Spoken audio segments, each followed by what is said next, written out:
13 বছর, মদিনায় 10 বছর জিবরিল আমিনের মারফতে রাসূলুল্লাহর উপরে নাজিল হয়ে বিশ্ববাসীকে হেদায়েতের বার্তা দিয়েছেন। মাশহুর মারুফ আয়াত কারিমা তিলাওয়াত করেছেন। আল্লাহ রাব্বুল আলামিন কোরআনে জানিয়ে দিলেন, কুল ইয়া আইয়ুহান নাস ইন্নী রাসূলুল্লাহি ইলাইকুম জামিআ।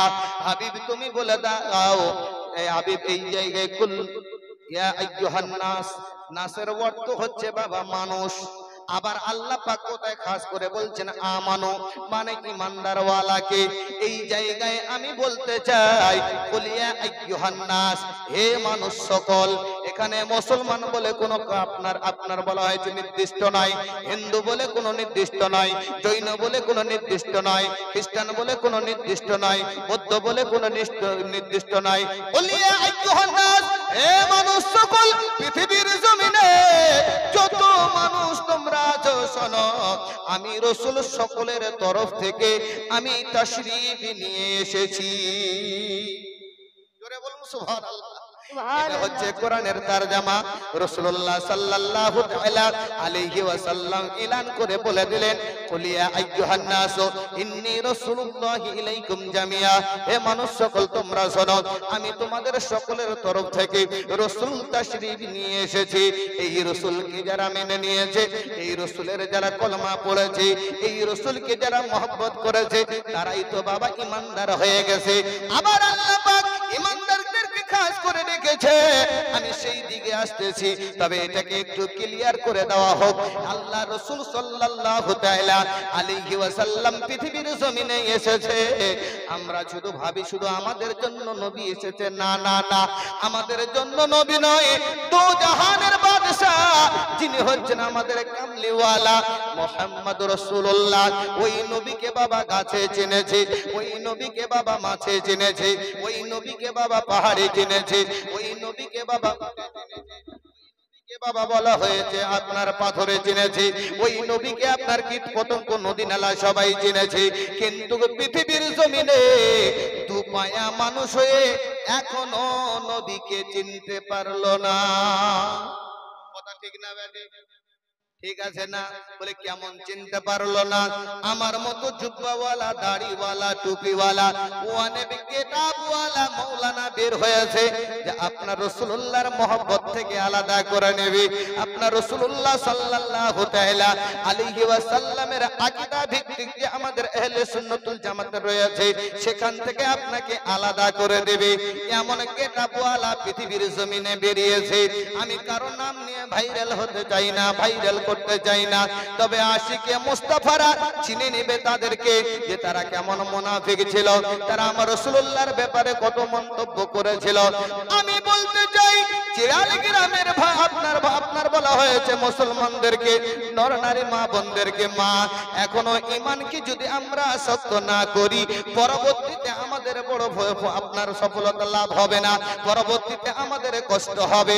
বলে কি করতে হবে মৌলভী সাহেব? বলে রাসূলুল্লাহ সকলের তরফ থেকে যখন তাশরীফ নিয়ে এসেছে, এই রাসূলুল্লাহর ব্যাপারে যদি কেউ বেয়াদবি করে, আমার আল্লাহ পাক বলে হাবিব আমি সব সহ্য করে নেব, কিন্তু তোমার বেয়াদবি আমি আল্লাহ সহ্য করতে পারবো না।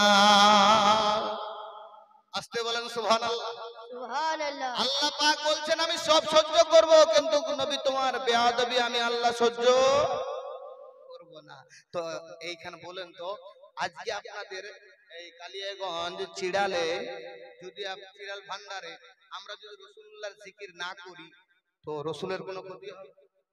কথা বলেন, আমার দিকে দেখেন, ওইদিকে পিছাচ্ছে পিছাক, রাসূলের ক্ষতি হবে? আল্লাহর ক্ষতি হবে না। রাসূলুল্লাহর জিকির কোথায় আছে, কোথায় পাবেন? কোরআনে আল্লাহ জানিয়ে দিয়েছেন, ওয়া রাফা'না লাকা যিকরাক, হে নবী আমি তোমার জিকিরকে উঁচু করেছি, বুলন্দ করেছি। বিরাদার, যে নবীর জিকির আল্লাহ বুলন্দ করেছে, আল্লাহ জানে কতটা উঁচু করেছে, কোন মোল্লা জানে না। কিন্তু আজকে দেখেন অনেক বড় বড় অ্যান্ড্রয়েড মোবাইল ওয়ালারা মোবাইল নিয়ে এসে রাসূলুল্লাহ সাল্লাল্লাহু তাআলা আলাইহি ওয়াসাল্লামের ব্যাপারে কি হয়েছে, জায়গা শর্ট হয়ে গেছে নাকি?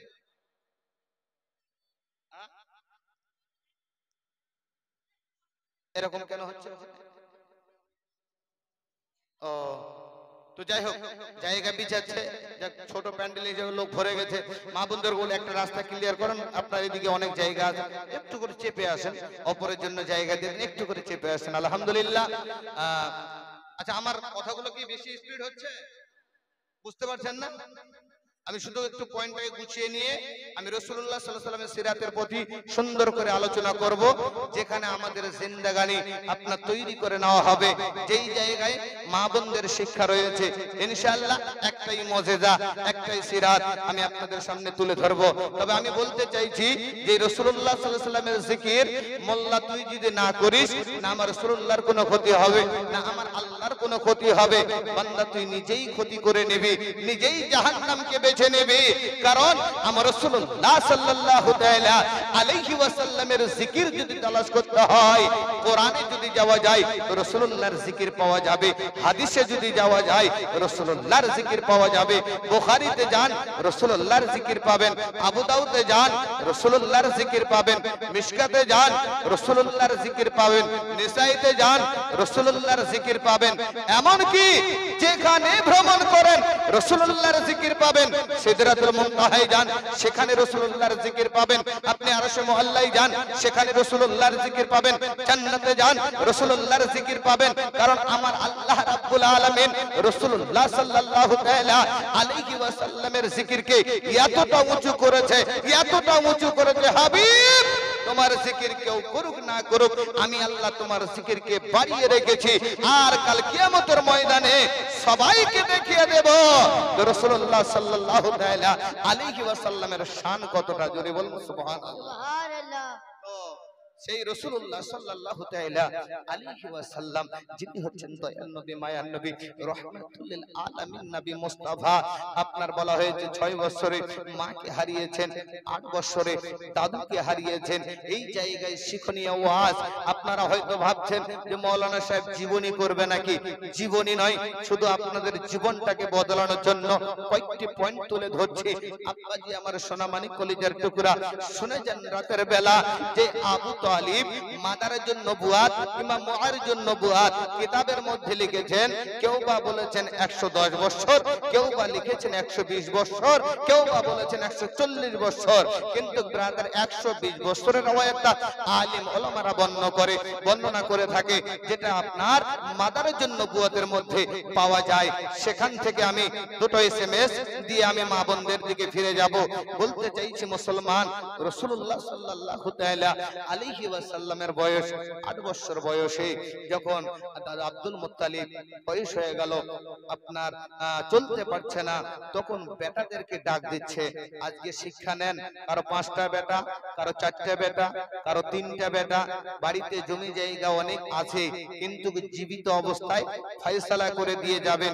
যদি জীবিত অবস্থায় ফয়সালা করে দিয়ে যেতে পারে, তাহলে অবশ্যই অবশ্যই ইহকালও আপনার কল্যাণ হবে, আর কবরে গিয়েও আপনার নাজাত হবে। জোরে বলুন সুবহানাল্লাহ। সুবহানাল্লাহ। হযরত আবু তালিব আপনার আব্দুল মুত্তালিবের কাছ থেকে, এই আব্দুল মুত্তালিব তিনি যখন বৃদ্ধ হয়ে গেলেন, বেটাদেরকে ডাক দিয়ে বলতেছেন, বেটা শোনো, হামজা তুমি আসো, আবু লাহাব তুমি আসো, উতবা তুমি আসো, এই জায়গায় আবু তালিব তুমি আসো। সবাইকে সামনে ডাকলেন। বাবা ওসিয়ত করবে, এ মুসলমান বাবা যারা হবে, ওসিয়ত যেগুলো ছেলেদেরকে করবে, ছেলেরা মন প্রাণে মেনে নেবে। এটাই হচ্ছে বাবার আদব, এটাই হচ্ছে ছেলেদের জন্য আপনার কর্তব্য। অপা বুড়ো বয়সে বৃদ্ধা হয়ে যাওয়ার পরে যখন পিতাদেরকে ডাক দিলেন, ডাক দিয়ে বলতেছে, বেটা শোনো, দেখতে দেখতে তো আমার অনেক বয়স হয়ে গেল। আল্লাহ কোরআনে তো জানিয়ে দিয়েছে, কুল্লু নাফসিন যায়কাতুল মউত, মউতের স্বাদ গ্রহণ করতে হবে। আমি আর কতদিন বাঁচবো? বেশি দিন আর পৃথিবীর জমিনে আমি থাকবো না। তবে মা হারা সন্তান এ আমার মুহাম্মদকে আমি কার হাতে তুলে দেব? তাই জন্য আমি তোমাদেরকে ডেকেছি। আবু লাহাব বলে, আপনি আমাকে দিয়ে দেন। হামজা বলে, আপনি আমাকে দিয়ে দেন। আবু তালিব বলে, আপনি আমাকে দিয়ে দেন। একের পর এক সব বেটা চেয়েছিল, কিন্তু আব্দুল মুত্তালিব ওই জায়গায় বলেছিল, শোন রে বেটা শোন, আমি এই মুহাম্মদকে সাথে সাথে সর্বদাই পাশে রেখেছি, একটুকু কষ্ট বুঝতে দেয় নাই। যার কাছে থাকবে সে কখনো কষ্ট দেবে না। আবু লাহাব বলে, আব্বা আমি কখনো কষ্ট দেব না। আব্দুল মুত্তালিব বলেছিল, বেটা শোন, তুই তো ধনী লুবি, ধনের পিছনে ছুটবি, আমার মোহাম্মদকে তুই দেখবি না। হামজা বলেছিল, আব্বা হুজুর আমাকে আপনি দিয়ে দেন। রাসূলুল্লাহ সাল্লাল্লাহু তাআলা আলাইহি ওয়াসাল্লামের সামনে যখন আব্দুল মুত্তালিব বলেছিল, হামজা শোনো, তোমার তো ছেলে নাই, তুমি শিকার করার জন্য বনে চলে যাও, কিন্তু তুমি এই জায়গায় ছেলের মহব্বত কি তুমি ভাববে কেমন করে, তুমি জানবে কেমন করে? সব বেটারা মাথা নিচু করে দিয়েছে। আবু তালিব তো বাবা ব্যবসা করেন, আবু তালিব তো বাবা ব্যবসা করেন। আবু তালিব ওই জায়গায় দাঁড়িয়ে আছেন। এই জায়গা থেকে আপনার বলা হয়েছে কাজ ফয়সালা হচ্ছে। আব্দুল মুত্তালিব বলছে, শোনো, কারো কোনো বেটার মনে আমি দুঃখ দিতে চাই না, কারো কোনো বেটাকে আমি কোনো কটু কথা বলতে চাই না, তবে আমার মোহাম্মদকে আমি ছেড়ে দেব। যার উড়তে গিয়ে বসবে সে আমার মোহাম্মদকে লালিত পালিত করবে। দয়ার নবী, মায়ার নবী, রহমাতুল লিল আলামিন নবী মুস্তাফাকে বাবা ছেড়ে দিলেন। রাসূলুল্লাহ গুটি গুটি পায়ে বাবা হেঁটে হেঁটে চলে গেলেন। চলতে চলতে আবু তালিবের আপনার উড়তে যেমনিতে বসে যায়, আবু তালিব শুকরিয়া আদায় করে নিলেন। সঙ্গে সঙ্গে আবু তালিব বলছেন, আব্বা হুজুর আমার উড়তে যখন আমার ভাতিজা বসে গেল, আমার ভাতিজাকে আমি লালিত পালিত করব। সব বেটারা চলে যায়। আব্দুল মুত্তালিব বেটা আবু তালিবকে ডাক দেয়, ডাক দিয়ে বলতেছে, বেটা আবু তালিব আমি তোমাকে একটি কথা বলতে চাই, বেটা রাগবানি। বলে, আব্বা হুজুর আপনি বলেন, আপনার কোনো কথাই আমি অমান্য করব না। বলে, বেটা এই মাহারা সন্তানকে আমি সাথে ভাতে সর্বদাই আমি পাশে রাখতাম, কোনদিন আমি তাকে দুঃখ দিতাম না। তবে তুই যখন লালিত পালিত করবি, সাথে ভাতে সর্বদাই আমার মোহাম্মদকে রাখবি, সর্বদাই রাখবি, একে কষ্ট দিবি না। হাত দে বেটা, বল আমাকে কথা দে, একে তুই কখনো কষ্ট দিবি না। আবু তালেব হাত দিয়ে বলছে, আব্বা সাথে ভাতে সর্বদাই আমি আমার ভাতিজা মোহাম্মদকে নিয়ে থাকবো। কিছুদিন পর আবু তালিব আপনার আব্দুল মুত্তালিব ইন্তেকাল হয়ে গেছেন। যার কাফন দাফন হুজুর আপনার জায়গা মক্কা নগরের পাশে ওই জায়গায় করা হয়েছে। আপনার বলা হয়েছে ওই আবু তালিব যখন মুহাম্মদ সাল্লাল্লাহু তাআলা আলাইহি ওয়াসাল্লামকে নিলেন, আব্দুল মুত্তালিব তো বাবা ইন্তেকাল হয়ে গেলেন। একবার সকলেই পড়ি, ইন্না লিল্লাহি ওয়া ইন্না ইলাইহি রাজিউন। বাপ হারা, মা হারা, দাদু হারা আমার রাসূলুল্লাহ সাল্লাল্লাহু তাআলা আলাইহি ওয়াসাল্লাম এবার চাচার কাছে লালিত পালিত হচ্ছিল। জীবনী নয়, শুধু পয়েন্টটা দিচ্ছি।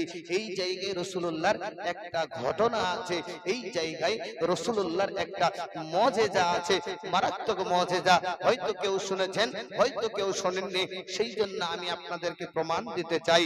সেই জন্য আমি আপনাকে বলতে চাই, আমার নবী কখন নবী হয়েছিল, আমার নবী কখন নবী হয়েছিল, সেই মুজিজাবান নবী মুস্তাফা চাচার কাছে যখন লালিত পালিত হয়। আচ্ছা কিছুদিন আগে মানে এই বর্ষাটা যে পার হলো, এই বর্ষাতে পানির কিন্তু কষ্ট হয়েছিল, হয়েছিল বাবা, হয়েছিল তো, পানির কষ্ট হয়েছিল। হাত চাচল এলাকায় দোয়াও করেছিল, কেন বৃষ্টি দাও বৃষ্টি দাও বৃষ্টি দাও। মায়ের একটু এগিয়ে আসেন, অনেক মা বাইরে দাঁড়িয়ে আছে, একটু চেপে যান, অপরে জায়গা করে দেন। আলহামদুলিল্লাহ অনেক লোক হয়েছে, জায়গাও শর্ট হয়ে যাচ্ছে। হ্যাঁ, সামনে অনেক জায়গা আছে, যারা আসবে সাইড দিয়ে চলে আসে, সামনে বসে যান। আচ্ছা হাত উঠিয়ে বলুন তো একবার, ইয়া রাসূলুল্লাহ। অসুবিধা হচ্ছে না তো? আচ্ছা যাই হোক, আমি এটাই আপনাদের মহব্বত চাইছি, একটু করে এগিয়ে বসবেন। আমি অল্প একটু করে পয়েন্টটা গুছিয়ে নেই, মা বোনদের ওয়াজে আমি যাব, কারণ এখানে আমাকে একটু টাচ দিয়েছে, মা বোনদের একটু ওয়াজ করবেন। আমি বলছি ঠিক আছে করব ভাই, সব দোষ তো ওদেরই হয়,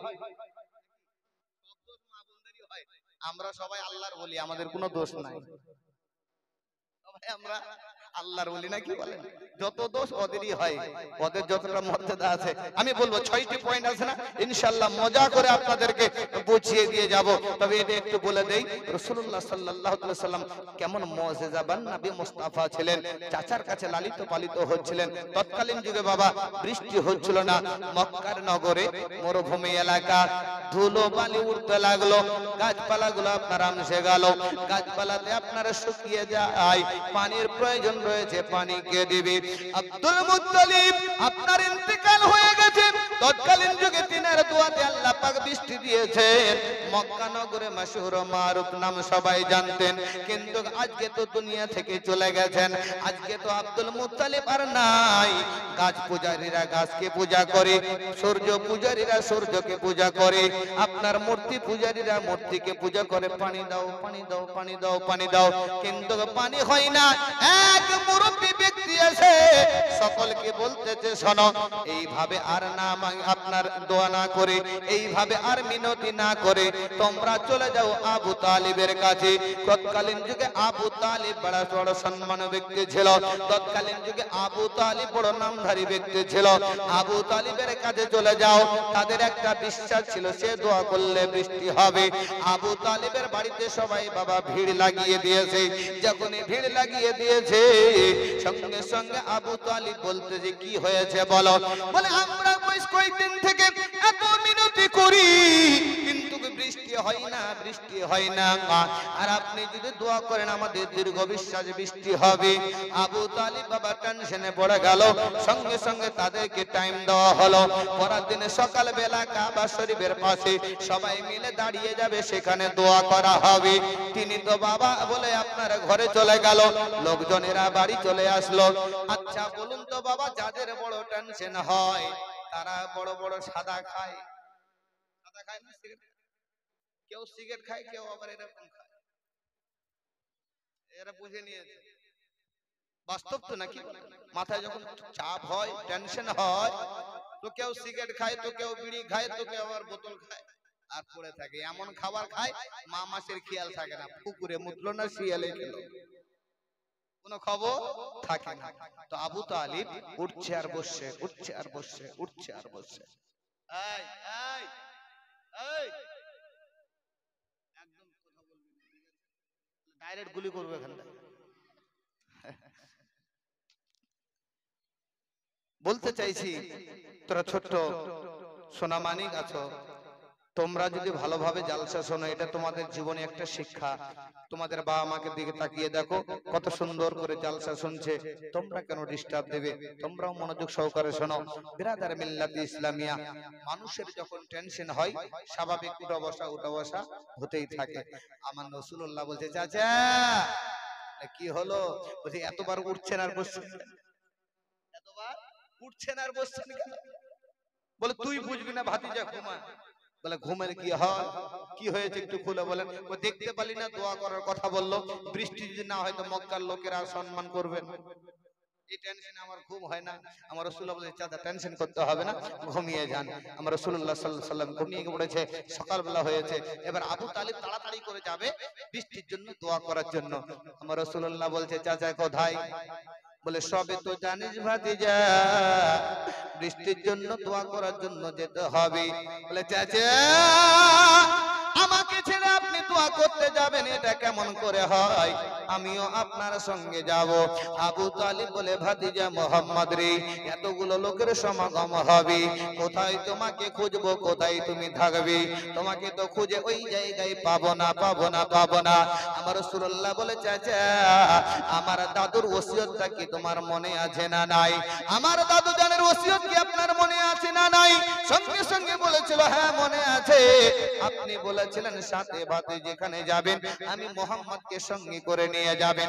আজকে আপনি একাই যাচ্ছেন, আমাকে কেন সঙ্গে নেন না? আবু তালিব ভাবলেন কথা তো ঠিকই, তবে ভাতিজা মোহাম্মদ তুই যখন যাবি তো চল, কিন্তু তোকে আমি রাখবো অন্য জায়গায়, আর ওই লাইনে আমি গিয়ে দোয়া করব, কাবা শরীফের পাশে গ্লাফের কাছে রেখে দেব। দয়ার নবী, মায়ার নবী, রহমাতুল লিল আলামিন নবী মুস্তাফা বলেছে, চাচা তাই হবে, কিন্তু আমি আপনার সঙ্গে ওই জায়গায় যাব। রাসূলুল্লাহকে কাবা ঘরের আপনার গ্রামের কাছে বসিয়ে দিয়ে আপনার দোয়া করা শুরু করে দিয়েছে। যতই দোয়া করে ততই গরম বাড়ে, যতই দোয়া করে ততই গরম বাড়ে। অনেকে বলছে আরে দোয়া করার জন্য নিয়ে আসলাম, তো দোয়া তো কবুল হয় না, বৃষ্টিও তো হয় না, ঘাম তো ঝরঝর করে বলছে, এই গরু মরুভূমি এলাকায় তো আর থাকা যাবে না। গভীর মনোযোগ।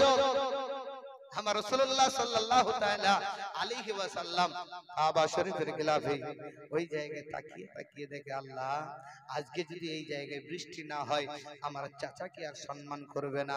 এই দোয়া করে যাই বৃষ্টির কোনো নাম নাই, মেঘ কোনো নাম নাই, আপনার আকাশের কোনো গতি আপনার পরিবর্তন নাই। রাসূলুল্লাহ কুচি উংলি ইশারা করছেন, যেমন যেমন ইশারা করতে শুরু করেছেন তেমন তেমন আপনার কালো হতে শুরু হয়েছে। জোরে বলুন সুবহানাল্লাহ।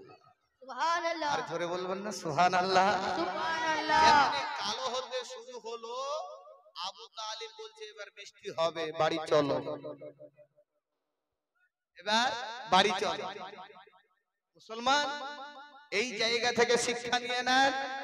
রাসূলুল্লাহ সাল্লাল্লাহু তাআলা আলাইহি ওয়াসাল্লামের ইশারা হয়ে গেল, মেঘ কালো হয়ে গেল। এত বৃষ্টি হলো যে আর বৃষ্টি বন্ধ হওয়ার কোনো সম্ভব নাই, সব ডুবে যাচ্ছে। গাছ পূজারী, মাছ পূজারী, মূর্তি পূজারী বলে আরে বৃষ্টি তো হলো, এবার তো বন্ধ করতে হবে, নাহলে তো বন্যায় সব ডুবে যাবে। কথা তো ঠিকই, কিন্তু বৃষ্টি দিয়েছেন কার ওসিলায়? কার ওসিলায়? আমার রাসূলের ওসিলায়। কিন্তু আবু তালেব একদম ফুলে গেছে। ওই জায়গায় আবু তালিব বলছে আমার দোয়াতে বৃষ্টি হয়েছে। দেখেন না গ্রামে যারা নেতা মেম্বার থাকে, কাজ কিন্তু মমতা উপর মহল থেকে পাঠিয়ে দেয়, আর মেম্বার যখন কথা বলে আমি করেছি রে, তোর কাজটা আমি করেছি বলে, আমি করেছি, আসলে কি ওই মেম্বার করেছে না, উপর মহল থেকে ফয়সালা হয়ে আছে। কিন্তু মেম্বার প্রধানে মন ভরে যায়, কাজটা করে দিয়েছে, তো মন ভরে গেছে। যখন মন ভরে গেছে তখন আবার বৃষ্টি যখন হয়ে গেল, বৃষ্টি বন্ধ করার জন্য আবার সবাই হাজির হয়ে, আগে তো হুজুর বলছিল না, এবার গিয়ে বলছে হুজুর, বলে কি হলো? বলে বৃষ্টি তাড়াতাড়ি বন্ধ করো, না হলে কিন্তু মক্কা নগরে ডুবে যাবে, বন্যা হয়ে যাবে। বলে ঠিক আছে, আবার ঠিক টাইমে, যেই টাইমে দোয়া হয়েছিল সকালবেলা সেই টাইমে আবার তোরা জমা হয়ে যাবি। আব্বাজি আমার রাসূলুল্লাহ সাল্লাল্লাহু তাআলা আলাইহি ওয়াসাল্লাম ঘরের মধ্যে রয়েছে। আবু তালিবের কিন্তু আর ঘুম হয় না, ওঠে আর বসে, ওঠে আর বসে। আমার রাসূলুল্লাহ বলে চাচা কি হলো বলো? বলে এদেরকে দিয়েও এক জ্বালা, না দিলে আর একটা জ্বালা। বলে বৃষ্টি কেমন করে বন্ধ হবে?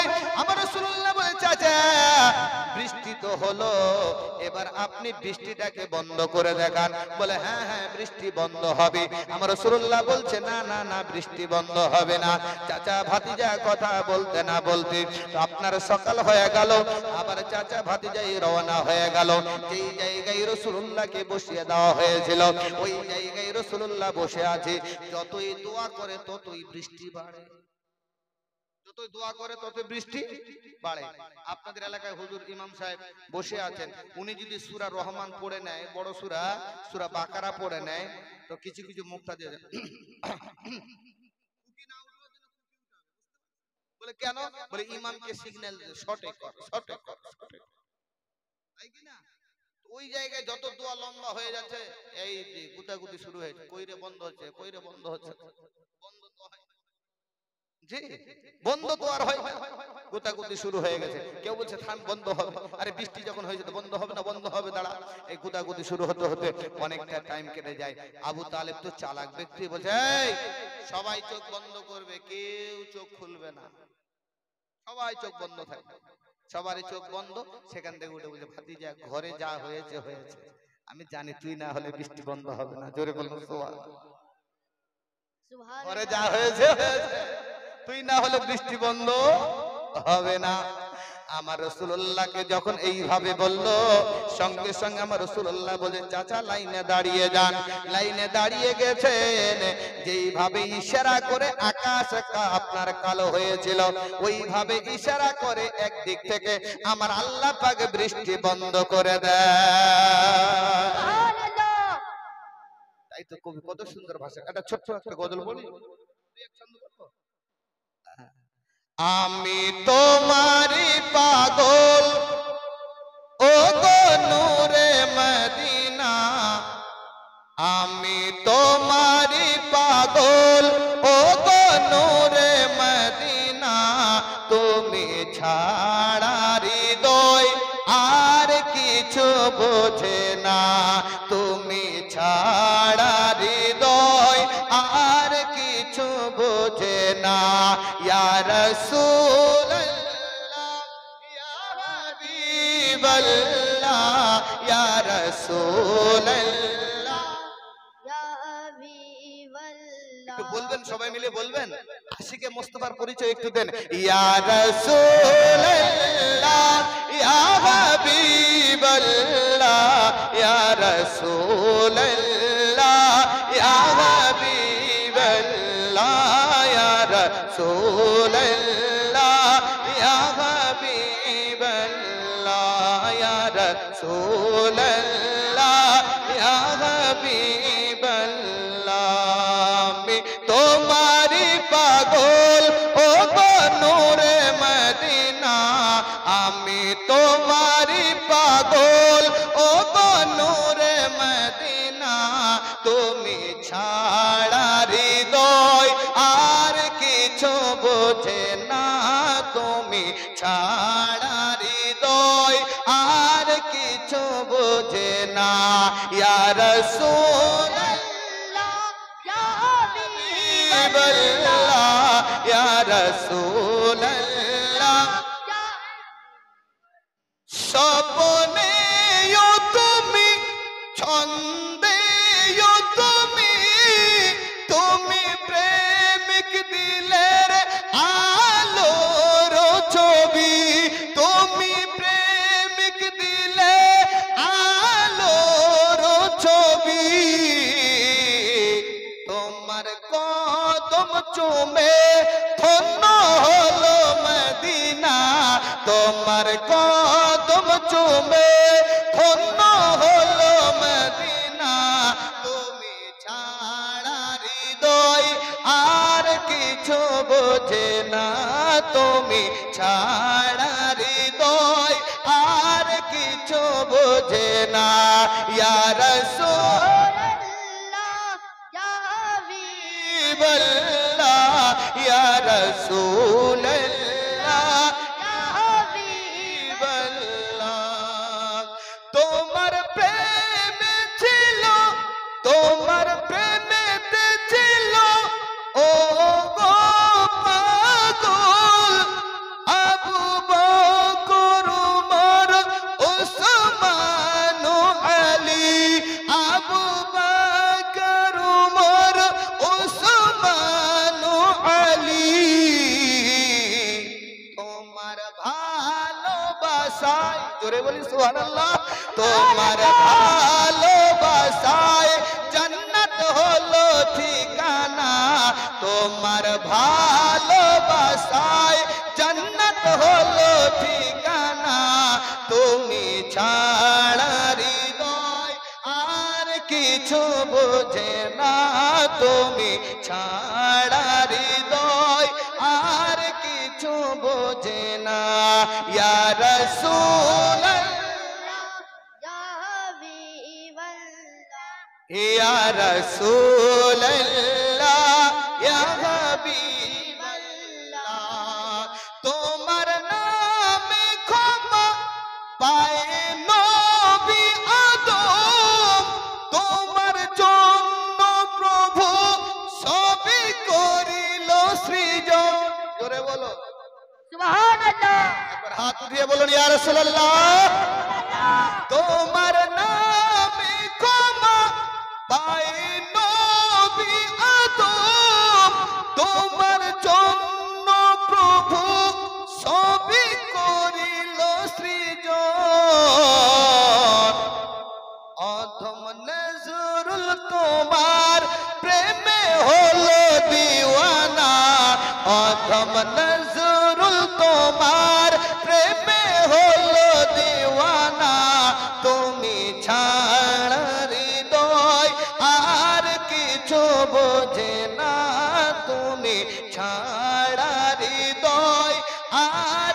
কিছু বোঝে না ইয়া রাসূলুল্লাহ ইয়া হাবিবাল্লাহ ইয়া রাসূলুল্লাহ ইয়া হাবিবাল্লাহ।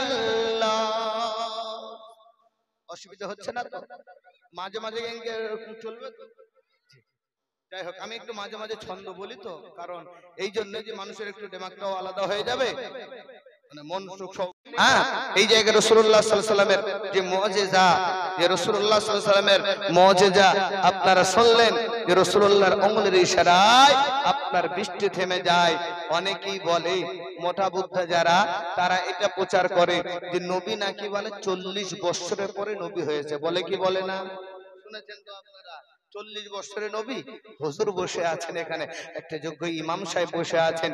আমার রাসূলুল্লাহ তো তখন নবী ছিলেন যখন কিচ্ছু ছিল না। জোরে বলুন সুবহানাল্লাহ। আমার নবী তো তখন নবী ছিল যখন দিন ছিল না। আমার নবী তো তখন নবী ছিল যখন রাত ছিল না। আমার নবী তো তখন নবী ছিল যখন কোনো মাস ছিল না। আমার নবী তো তখন নবী ছিল যখন কোনো বছর ছিল না। আমার নবী তো তখন নবী ছিল যখন কোনো টাইম ছিল না, কোনো আপনার ঘন্টা ছিল না। আমার নবী তো তখন ছিল যখন কিচ্ছু ছিল না। জোরে বলুন সুবহানাল্লাহ। বলে ছিল তো তখন। তারা প্রচার করছে কেন এখন যে 40 বছর পরে নবী হয়েছে? অল্প একটু ক্লিয়ার হয়ে যান। আচ্ছা বলুন তো, আপনাদের কালিয়াগঞ্জ চিরাল আপনারা এসে, আমি যদি বলি আজকে বক্তব্য দিচ্ছি, আচ্ছা আমি কি আজকে মাওলানা হয়েছি?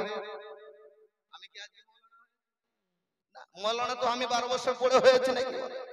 এসেছি আজকে এখানে, কিন্তু আমার রাসূলুল্লাহ সাল্লাল্লাহু তাআলা আলাইহি ওয়াসাল্লাম আল্লাহ পাক নিজের কুরবতে রেখেছেন, কিন্তু পাঠিয়েছেন সবার শেষে গুনাহগার উম্মতদেরকে তরানোর জন্য। আর এই নবীর উম্মত যারা হতে পেরেছে তারা বড় ভাগ্যবান। আর এই ভাগ্যবানের প্রতি যারা করবে অপমান, তারা নিজের জাহান্নাম নিজেই বেছে নেবে। আব্বাজি আমার সোনামানি কলিজার টুকরা, সর্বশেষ মূল কথা হচ্ছে এটাই, নবীর প্রেম না হলে ঈমান কমপ্লিট। নবীর মহব্বতের নামই হচ্ছে ঈমান। কি হুজুর? নবীর মহব্বতের নামই হচ্ছে ঈমান। তো যাই হোক, আর একটু এগিয়ে দেই, আর একটা মুজিজা বলে দেই। এখানে হয়তো আমার অনেক হিন্দু ভাইরা আছে, এই এলাকায় আমাদের নতুন এসেছি, অনেক আপনারা ইতিহাস শুনেছেন। আর মাত্র কয়েকটা মিনিট কথা বলে দিয়ে আমি আমার মায়ের 6টি পয়েন্ট বলে দেবো ইনশাআল্লাহুল আজিজ। আশা করি অসুবিধা হবে না, ঘুমও লাগবে না। আমার মায়েদের জন্য আমি সুন্দর 6টি পয়েন্ট বলবো ইনশাআল্লাহুল আজিজ। আসুন আব্বাজি আগে বাড়ি। যখন আপনার বৃষ্টি বন্ধ হয়ে গেল, আবু তালিব তো বুঝে নিল এই জায়গায় কিছু রয়েছে। আবু তালিব তো জানতে পারত না বাবা দয়ার নবী, মায়ার নবী, রহমাতুল লিল আলামিন নবী মুস্তাফাকে নিয়ে আমার ওই আবু তালিব লালিত পালিত করতে শুরু করলেন। বেশ কয়েক বছর কেটে যায়, কিন্তু আবু তালিব তো বাবা ব্যবস্থা করে। ওই আবু তালিব ব্যবস্থা নিয়ে যাবে আপনার বলা হয়েছে মুলকে শামে। মুলকে শামে ব্যবস্থা করার জন্য যাবে, ব্যবস্থার উদ্দেশ্যে বের হবে। আমার রাসূলুল্লাহ সাল্লাল্লাহু তাআলা আলাইহি ওয়াসাল্লাম কি বলতেছে, ভাতিজা মুহাম্মদ, বসে খেলে তো বাবা রাজার ভান্ডারে খাওয়া যায়, কিছু তো আমাকে করতে হবে। আমি মক্কা থেকে চলে যাব মুলকে শামে। সঙ্গে সঙ্গে আমার রাসূলুল্লাহ বলতেছেন, চাচা, ও চাচা, আমাকে আপনি নিয়ে যাবেন না? বলে, না ভাতিজা, তোমাকে যেতে হবে না। ও চাচা, আমি কোথায় থাকবো, কার কাছে থাকবো? চাচা, আপনি কি আমার দাদুর ওসিয়তের কথাটা ভুলে গেছেন? বলে, এই সফরে তো বড় কষ্ট হবে। আমার রাসূলুল্লাহ বলছে, যতই কষ্ট হোক না চাচা, আমি আপনার সাথেই যাব। একবার আবু তালিব বেরিয়ে গেলেন। মুহাম্মদ সাল্লাল্লাহু তাআলা আলাইহি ওয়াসাল্লামের ফুফি বাবা তাকিয়ে তাকিয়ে দেখে যে আমার রাসূলুল্লাহ এত জোরে জোরে কান্না করতেছেন। মা হারা, বাপ হারা, দাদু হারা, এই বাচ্চাটাকে কেন নিয়ে যাওয়া হয় না? তার ফুফি গিয়ে বলতেছে, শোনো গো শোনো, বাচ্চাটা যখন এমন করে বলতেছে, তাহলে একে আর এই জায়গায় না রেখে সঙ্গে করে নিয়ে যাও। সঙ্গে করে নিয়ে যাওয়া রওনা হয়ে গেল, কাফেলার সঙ্গে জয়েন হয়ে গেল।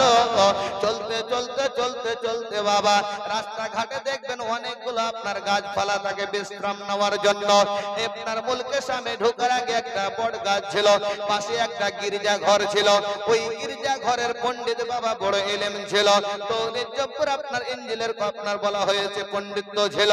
এই যে পড়েছিল, এই যে আখিরি নবী হবে, তার নাম মুহাম্মদ মুহাম্মদ হবে, বাপের নাম আব্দুল্লাহ হবে, মায়ের নাম আমিনা হবে, আপনার কুরাইশ বংশ থেকে আসবে, এই সব পরিচয় তিনি জানছিল। তিনি কিন্তু দূর থেকে তাকিয়ে তাকিয়ে দেখছিল একটা কাফেলা আসে, আর ছোট্ট বাচ্চা রাসূলুল্লাহর দিকে তাকিয়ে রয়েছে। আমার রাসূলুল্লাহ যেই পথ দিয়ে যাচ্ছে, যেই দিক দিয়ে যাচ্ছে, আল্লাহর তরফ থেকে বাবা ছায়া হয়ে যাচ্ছে। সুবহানাল্লাহ, ছায়া হয়ে যাচ্ছে। ওই পাদ্রী তাকিয়ে থাকে, এটা আশ্চর্যজনক ঘটনা, ওর প্রতি ছায়া। ব্যাপারটা কি? চট করে বই খুললেন, আবার মিলিয়ে দেখছেন, দেখার পরে ও আপনার পাদ্রী হয়ে, পণ্ডিত হয়ে উজিরকে ডাকলেন, এই গোলাম সন্ত, বলে কি হলো? বলে চট করে এই কাফলাওয়ালাকে দাওয়াত করে দে, আজকে দুপুরের খাবারটা যেন আমার বাড়িতে খাই। বলে ঠিক আছে। কাফলাওয়ালা গড়গাছের মধ্যে আপনার দাঁড় হয়ে গেল। দুপুরবেলা খাওয়ার বেলার সময়, আব্বাজি আমার জীবনী করি তো অনেক লম্বা ঘটনা, এখান থেকে কেটে আসবো। আর একটা রাসূলুল্লাহ মুজিজা দেখে, আর একটা রাসূলুল্লাহ সাল্লাল্লাহু আলাইহি ওয়াসাল্লামের আপনার কথা শুনে আমি বেরিয়ে আসতেছি, কারণ জানি জীবনী করলে অনেকটা এইভাবে চলে যাবে। তবে জীবনী নয়, পয়েন্টটা দিচ্ছি, একটু নোট করে নেবেন। যে একটা পাদ্রী, সেও নবীর কথা জানতো, যে নবী এমন হবে, নবীর বাপের নাম এমন হবে, মায়ের নাম এমন হবে। কিন্তু আজ কয়েকটা মুসলমান বেরিয়েছে, তারা ফতোয়া দিয়ে বলে যে নবীর মা বাবা জাহান্নামী, নবীর মাতা পিতা জাহান্নামী। অনেক বক্তব্য আপনারা দেখেছেন। যাই হোক, আমি সেই দিকে যাচ্ছি না, কারণ আমাকে আপনারা কম বেশি সকলেই মোবাইলে দেখেছেন। আমি 24 পরগনায় কিছুদিন আগে ছিলাম। ছোট্ট একটি কথা বলে দেই, 24 পরগনা বসবস্তু আপনার রেল স্টেশন, আর আপনার বহুয়ালি গ্রামে, সেই জায়গায় আমার রাসূলুল্লাহ সাল্লাল্লাহু তাআলা আলাইহি ওয়াসাল্লামের ব্যাপারে মন্তব্য করেছিল। সেখানকার একটা ইমাম, মাগরিবের নামাজ আমি পড়িয়েছিলাম, এখানে রেকর্ডিং হচ্ছে।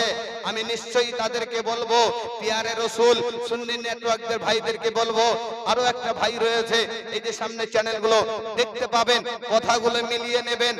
আজ রাসূলুল্লাহ সাল্লাল্লাহু তাআলা আলাইহি ওয়াসাল্লামকে নিয়ে তারা কতটা চক্রান্ত চলছে, আমরা তো বাবা ঘরে বসে বুঝতে পারি না, আমরা তো জানতে পারি না, তবে আমরা ভ্রমণ করি, আমাদেরকে মোকাবিলা করতে হয়।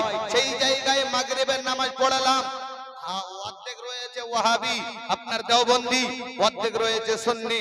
তারা মিলাদুন নবী করেছে, ওরা মিলাদুন নবী মানবে না, সাপোর্ট করবে না। তারা বলছে সিরাতুন নবী আমরা মানি, সিরাতুন নবী হবে। এরা বলছে মিলাদুন নবী হবে। বক্তাকে বলে মাগরিবের নামাজ পড়াতে আসছে, মনোযোগ সহকারে শুনবেন। বক্তাকে বলে মাগরিবের নামাজ পড়াবে, বলে পড়াবে, হ্যাঁ কেরাত করলাম, আলহামদুলিল্লাহ নামাজ কমপ্লিট। তো বলছে আপনি বক্তব্য দেবেন, হ্যাঁ দেব। কে দেবেন? মিলাদুন নবী, নবীর মিলাদের ব্যাপারে আজকে যখন হয়েছে, আমাকে টপিক দেওয়া হয়েছে, আমি মিলাদের ব্যাপারে বলবো। আমরা মিলাদ মানি না। আচ্ছা, সিরাতুন নবী মানে হচ্ছে নবীর সিরাত। এই নবীর সিরাত কাকে বলা হয়? রাসূলুল্লাহ যেভাবে চলেছেন, উঠেছেন, বসেছেন, খেয়েছেন, চলেছেন, সেইভাবে আমরাও চলবো, সেই সিরাতকে আমরা মানবো, মিলাদকে আমরা মানবো না। প্রচন্ড হারে বক্তব্য চলছে। ঘর থেকে আমি শুনছি, আমি বলছিলাম আমার টাইম, বলছে 9টায় আপনার টাইম। ঠিক আছে, 9টার দিকে স্টেজে নিয়ে আসলো, হাফেজ সাহেবকে বসিয়ে দিলাম স্টেজে, বস। এইভাবে বলছে বস। কেন?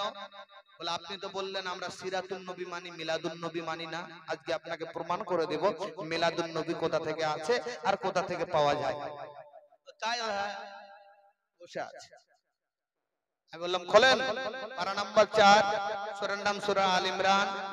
পারা নাম্বার কত বললাম? জোরে বলেন কত? পারা নাম্বার, আয়াত নাম্বার বলিনি। পারা নাম্বার হচ্ছে 4, সূরার নাম সূরা আল ইমরান, আয়াত নম্বর হচ্ছে 81। হাফেজ সাহেব বের করেন, পুরো আয়াতটা পড়লাম। আমি ওই জায়গায় যখন প্রশ্ন করলাম এই আয়াতের মানেটা একটু বলে দেন, উনি কোনো কিছু বলছেন না, চুপ করে আছেন।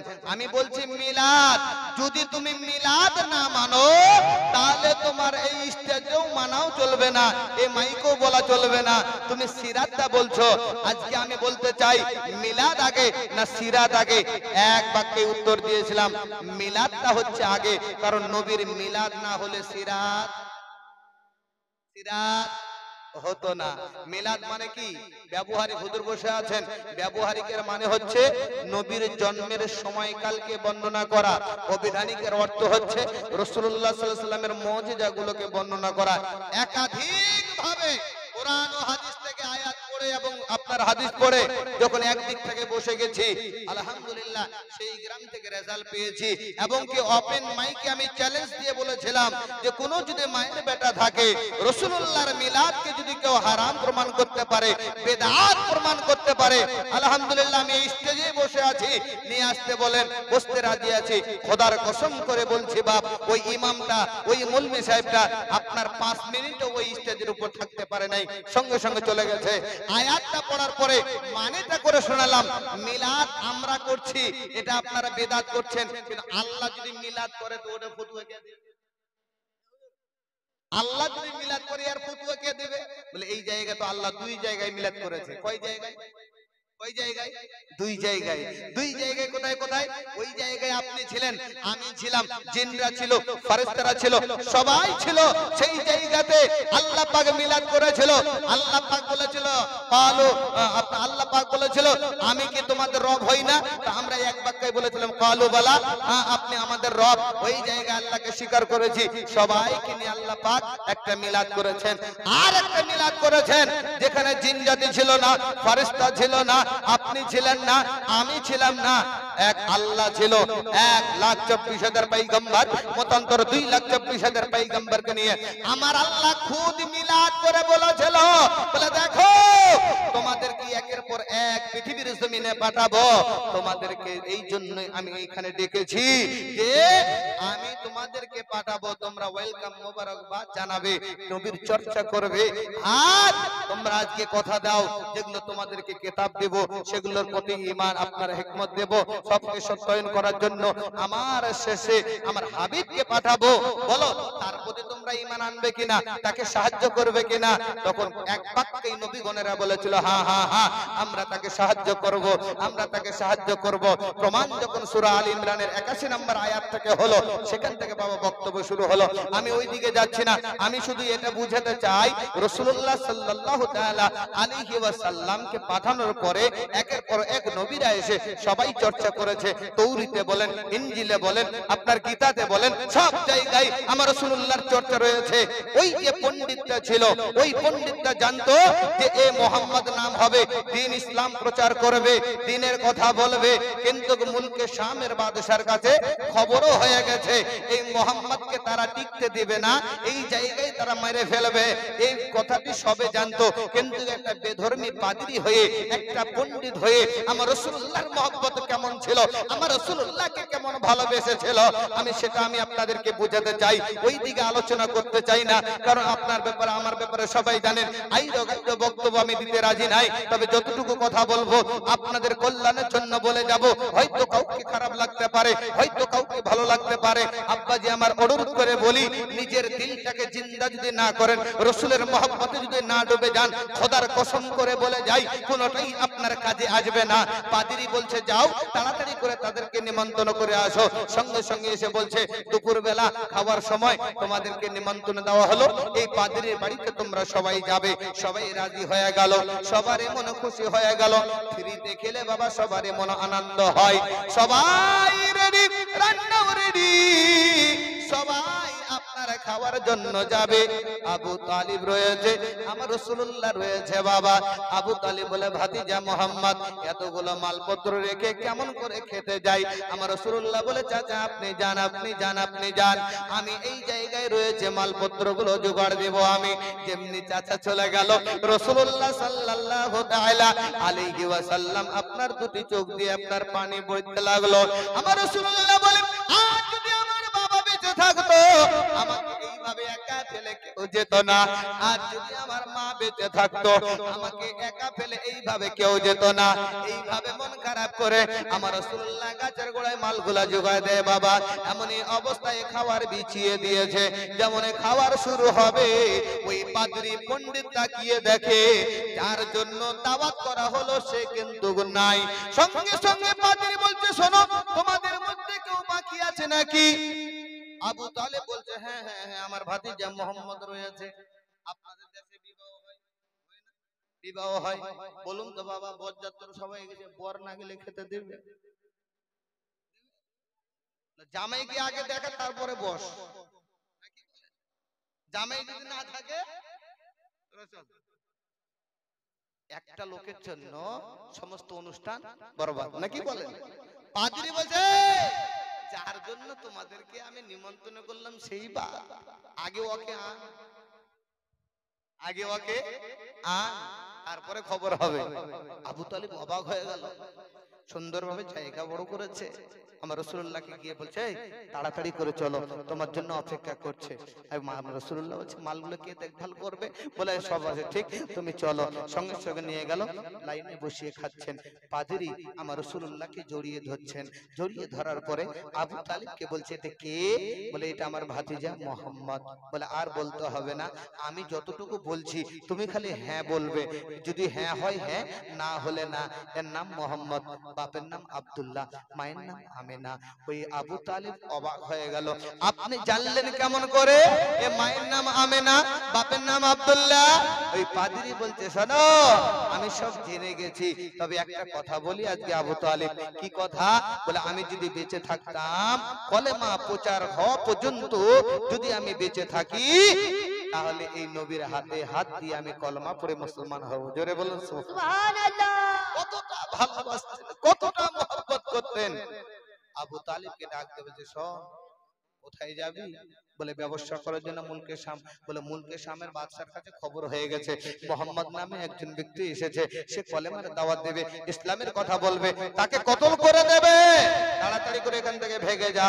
আব্বাজি আমার সেখান থেকে ভাগিয়ে দিলেন। সঙ্গে সঙ্গে লোক চলে আসলো যে এখানে মোহাম্মদ কে আছে। বলে ওই পাদ্রী বলেছিল মোহাম্মদ নামে কেউ নেই, তোমরা চলে যাও। সেখান থেকে নিয়ে এসেছে আমার রাসূলুল্লাহ সাল্লাল্লাহু আলাইহি সাল্লামকে আপনার আবু তালিবের বাড়িতে। আবু তালিব বলছে জীবন যদি চলে যায় আর ব্যবসা করতে যাব না, কারণ মোহাম্মদকে হারাতে পারবো না। মোহাম্মদের প্রতি দুশমন লেগে গেছে। বাবা দুশমন আগেও ছিল, এখনো কিয়ামত পর্যন্ত থাকবে, মিটবে না। যতই আপনি হাদিস কোরআন বলেন, যতই আপনি গাড়িকে গাড়ি হাদিস কোরআন বলে ঢেলে দেন, শয়তান শয়তানই থাকবে, ওরা কখনো পরিবর্তন হবে না।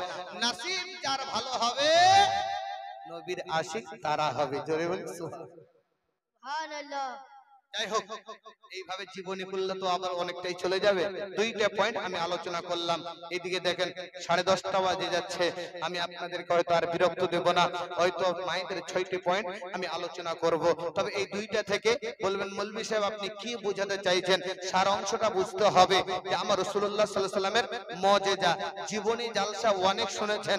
আচ্ছা বলুন তো, আমার রাসূলুল্লাহ সাল্লাল্লাহু তাআলা আলাইহি ওয়াসাল্লামের সিনা চাক কয়বার হয়েছে? কারো জানা আছে? তবে জালসা আমরা শুনি, আমরা জালসা শুনি, এত বড় বড় জালসা শুনি, আর বাইরে গিয়ে নাম করে সেই বড় জালসা হলো, খুব সুন্দর হলো। কি হলো রে ভাই? নামাজ পড়ার কথা বললো, তখন মাথাটা নিচু। এরকমটা তো আমরা জালসা শুনি। তবে শুনে নেন, আমার রাসূলুল্লাহ সাল্লাল্লাহু আলাইহি সাল্লামের সিনা চাক হয়েছিল 4 বার। কয়বার? 4। তো 4 বারের মধ্যে আবু তালিবের বাড়িতে হয়েছিল 1 বার, হালিমাতু সাদিয়ার বাড়িতে হয়েছিল 1 বার, গারে হিরাতে হয়েছিল 1 বার, আর মেরাজে যাওয়ার টাইমে হয়েছিল 1 বার। কয়বার হলো? 4 বার। এখান থেকে একটা হাদিস আপনাদেরকে একটা কথা বলতে চাই, পরিচয় দিয়ে বেরিয়ে আসবো, আর এদিকে জীবনী আপনাদেরকে শোনাবো না। তো ব্রাদার, সেটা হচ্ছে কি, যেই দিন আপনাদেরকে কোনো ব্যক্তি যদি কাঠমোল্লা হোক, মুন্সি হোক, মাস্টার হোক, ডাক্তার হোক, যদি আপনাদের সামনে বলে যে নবী হচ্ছে আমাদের মতো মানুষ, ওদেরকে ওখানে ধরবেন, আমাদের সুন্নি জামাতের মৌলভীকে ফোন করে ডাকবেন, দেখবেন যে ওই জায়গায় ওরা ভিড়বে না। তো কি বলে, কি জন্য বলে, রাসূলুল্লাহ সাল্লাল্লাহু তাআলা আলাইহি ওয়াসাল্লাম যদি আমাদের মতনই মানুষ হতো, তাহলে সিনা চাক 4 বার হলো, কিন্তু সিনার মধ্যে চুল পরিমাণ দাগ। তখন তারা বলবে ঠিকই, তাহলে মানুষ নয়। হ্যাঁ, মানুষ তো আকীদা মানি, তবে তিনি হচ্ছেন সাইয়্যিদুল বাশার, আর আমরা হচ্ছি বাশার। আমাদের যদি হাত পা কেটে যায়, একটা মনে করো আঙ্গুল কেটে গেছে, এই আঙ্গুলটাতে সেলাই করে দিয়েছেন, দুনিয়ার এমন কোন মেডিসিন নাই যে ওই সেলাইয়ের দাগটা মিটবে, মিটবে না। কাটা ফাটার দাগ মিটবে না, থাকবেই। তবে তুমি আমি তো বাশার, তোমার কাটা ফাটা থাকবে। যিনি হচ্ছেন সাইয়্যিদুল বাশার, 4 বার সিনা চাক করার পরেও কোনো দাগ খুঁজে পাওয়া যায় না, খুঁজে পাওয়া যায় না। যাই হোক আব্বাজি আমার রাসূলুল্লাহ সাল্লাল্লাহু তাআলা আলাইহি ওয়াসাল্লামের জিকির এবং পাওয়ার অনেক বর্ণনা আপনারা শুনেছেন।